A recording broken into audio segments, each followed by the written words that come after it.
A search for the Appalachian Footpath treasure box.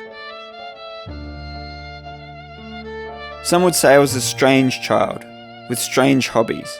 I became Australia's youngest tiger moth pilot and was the youngest member of the Adelaide Sherlock Holmes Society. I was obsessed with unsolved mysteries, tales of hidden treasure, puzzles and codes. This love of the mysterious and the unsolved has stayed with me my whole life. While recovering from a recreational injury, a book by Jon Collins Black crossed my path. This book outlined a treasure hunt for 5 treasure chests hidden across America, containing millions of dollars worth of priceless historical artifacts and rare treasures. One of the 5 boxes is hidden somewhere along the Appalachian Trail, one of the longest hiking trails in the world. Over the years, I've trekked in some pretty wild places, so this particular treasure hunt had me hooked. The key to the treasure lies within a short chapter of text and an esoteric map.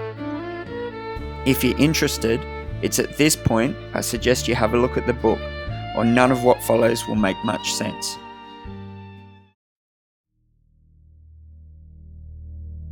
It is one of those cases which are worth working out to the very end.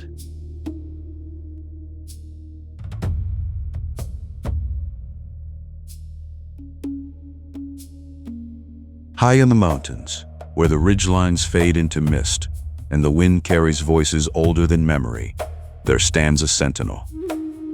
The Cherokee people tell of a time when something dark moved through these valleys, a great winged creature that came in the night, stealing children from their homes. To protect the people, a young warrior was sent to the summit. His duty was to stand watch, to remain vigilant, and to warn the village if the creature returned. He stood alone against the wind and cold, eyes fixed on the horizon. But one night, as a storm gathered and the sky broke with thunder, the creature came again. The warrior saw it, and in that moment, he turned away. He abandoned his post. The Great Spirit struck the creature from the sky, ending its terror. But the warrior's failure could not be forgiven. As punishment, he was turned to stone, fixed forever on the mountain where he once stood.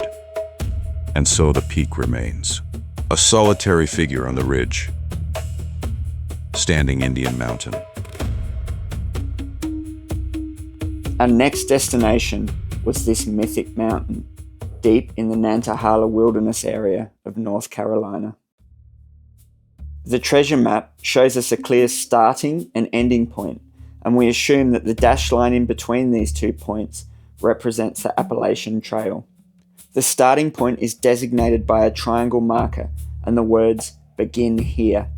The trail literally ends at a similar marker with what looks like 1727 NE, or nominal elevation, written next to it. Our next step was to match up these start and finish points to locations in the real world.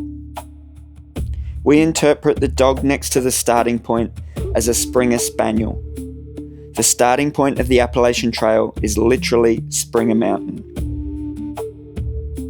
We now have our starting point in the real world. We now have to find our end point. We very carefully followed the Appalachian Trail map until we found an elevation that matched. Interestingly, this elevation matched the lowest point of the trail in North Carolina. With a starting and ending point, we had dramatically shrunk the section of the Appalachian Trail to search. In the chapter text, the author uses the words some and something 3 times in one sentence. To us, this was a clue that we needed to do a simple mathematical sum. He also calls out elevation changes from end to end in the chapter. When we do the simple sum of adding the elevation of the start point on the map to the elevation of the end point on the map, we come up with the height of standing Indian Mountain. This is also the highest elevation along the trail between these 2 points. We think this is significant because the words high point can be seen faintly written on the map. Dogwood, laurel and rhododendron are all spoken of in the chapter text and all grow in this region. The Blue Ridge Mountains are mentioned, and the word blue is written 7 times in the chapter. Standing Indian Mountain is located in the Blue Ridge Mountains. This symbol could be interpreted as smoke, as in the Smoky Mountains, which are just to the north. Rainbows are called out in the chapter epigraph. Standing Indian Mountain is near Rainbow Springs. This symbol could be interpreted as a crouching tiger and could represent the township of Tiger to the southeast. The white feather symbol in front of a mountain sketch could represent the Snowbird Mountains to the northeast. The image of a craggy old man in the corner of the map could represent Rocky Face Mountain to the northeast. This symbol resembles a bushel of apples. Apples traditionally grow in this region. This area in the corner of the map resembles a nose and could represent Pickens Nose to the east.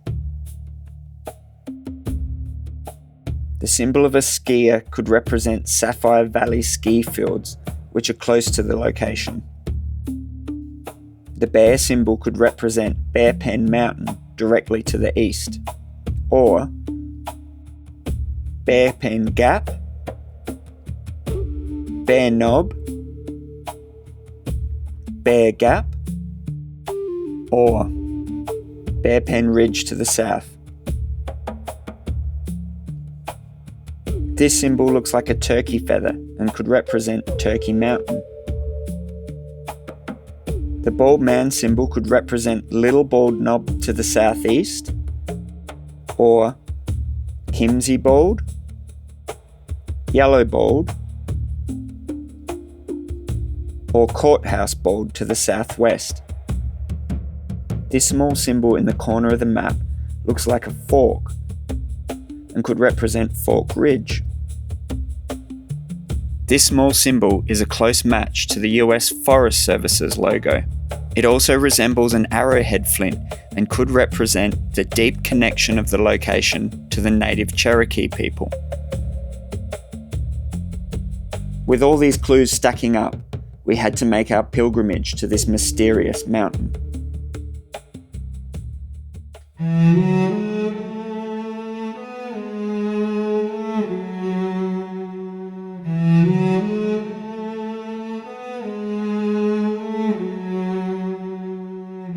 Absolutely stunning, every which way we look.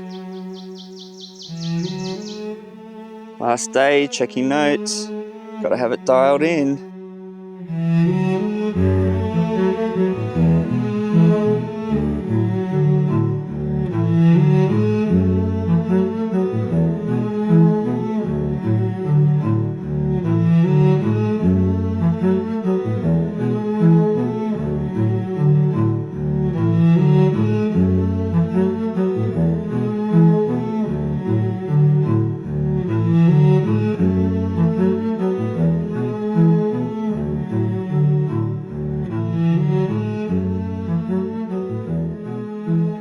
We're a bit weary today after yesterday's epic mission up at Carver's Gap.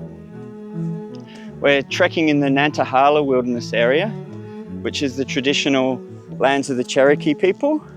So we'd like to acknowledge their elders past, future and present. And we'd also like to say thank you to our hosts on this awesome journey, the American people.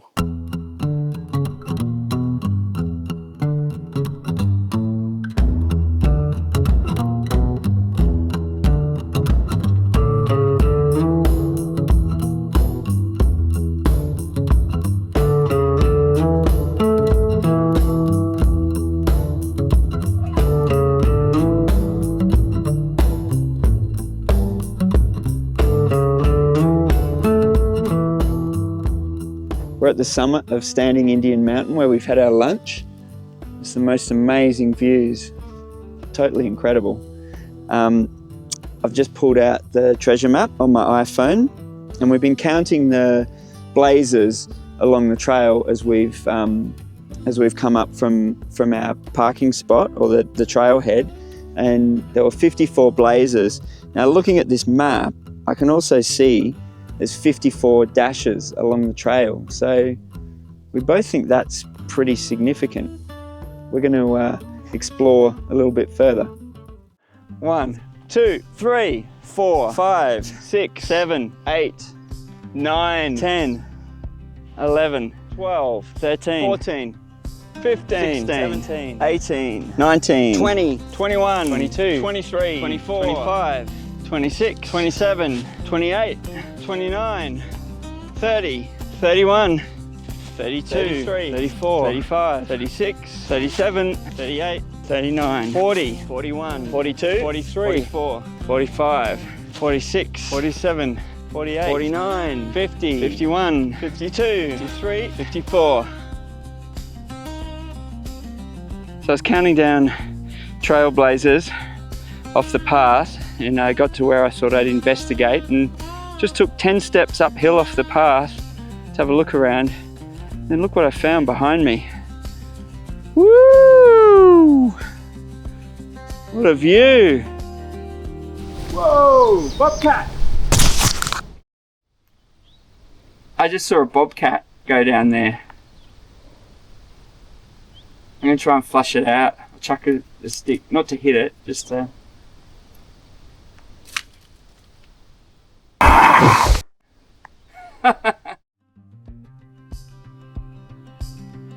There we go. There's the wildcat symbol on the map right there.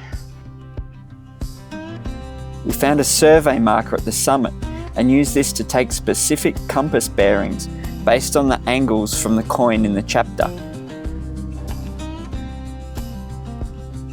We searched blue blaze side trails, 3, 4, 5, 6, paced out steps, 9, 10, 12, 13. searched specific elevations, searched downhill, back uphill, and all over the hill. We searched up in trees and around rocks. Basically, we tried to leave no stone unturned.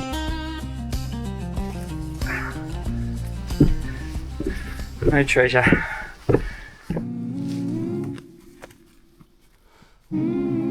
Like any true explorers, we were already thinking of our next summit while climbing down from the last. Hopefully we'll be back soon to explore our other theories. In the meantime, please hit subscribe so we can share them with you when we return. Happy hunting.